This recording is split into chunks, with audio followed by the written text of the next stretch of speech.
India ഒറ്റയ്ക്ക് ISRO ഒറ്റയ്ക്ക് ഈ വലിയ ദൌത്യം ഏറ്റെടുക്കുന്നു. അതും നമ്മുടെ ഏറ്റവും വിശ്വസ്തമായ റോക്കറ്റ് LVM-3 മുമ്പ് ബഹിരാകാശത്തേക്ക് ചന്ദ്രയാൻ 3 ദൌത്യം വളരെ വിജയകരമായി പൂർത്തിയാക്കാൻ ഇന്ത്യ സഹായിച്ച LVM-3 ആണ് ഇത്തവണ ഉപയോഗിച്ചിരിക്കുന്നത്.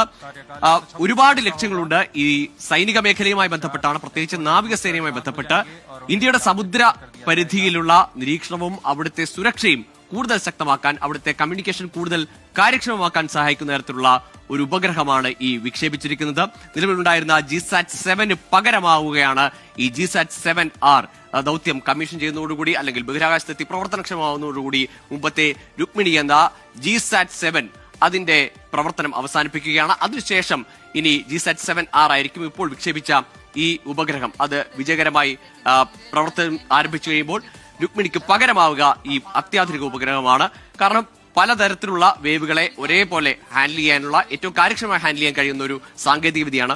ഈ ഉപഗ്രഹത്തിന്റെ വിക്ഷേപണവുമായി ബന്ധപ്പെട്ട് ഒരു കാര്യം കൂടി പറഞ്ഞാൽ, ISRO ഇതിന്റെ ചിത്രങ്ങളൊന്നും തന്നെ ഈ ഉപഗ്രഹവുമായി ബന്ധപ്പെട്ട ഇതിന്റെ സാങ്കേതിക വിദ്യയുമായി ബന്ധപ്പെട്ടോ ഇതിലുപയോഗിച്ചിരിക്കുന്ന സംവിധാനങ്ങളെ പറ്റിയോ ഇതുവരെയും കാര്യങ്ങളൊന്നും പുറത്തുവിട്ടിരുന്നില്ല. മുൻപ് ഉള്ള വിക്ഷേപണങ്ങളിൽ ഇങ്ങനെയല്ലായിരുന്നു. ഒരുപക്ഷെ വിദേശ ഏജൻസികൾ, നാസ ആയാലും ചൈനയുടെയൊക്കെ ഏജൻസികളാണെങ്കിലും ഇത്തരത്തിൽ തന്ത്രപ്രധാനമായ വിക്ഷേപണങ്ങളിൽ ഇത്തരത്തിൽ രഹസ്യാത്മകത സൂക്ഷിക്കുന്നതാണ് അവരുടെ രീതി. അതേ രീതിയിലേക്ക് ഇന്ത്യയും പോകുന്നു.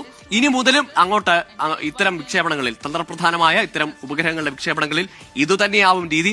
അതുമായി ബന്ധപ്പെട്ട ചിത്രങ്ങൾ, അല്ലെങ്കിൽ അതിൽ ഉപഗ്രഹത്തിൽ ഉപയോഗിച്ചിരിക്കുന്ന സംവിധാനങ്ങളെ പറ്റി, അതിന്റെ സാങ്കേതിക വിദ്യയെ പറ്റിയുള്ള വിവരങ്ങൾ പുറത്തുവിടുകയില്ല. അത് സുരക്ഷാ കാരണങ്ങൾ പരിഗണിച്ചുകൊണ്ടാണ്.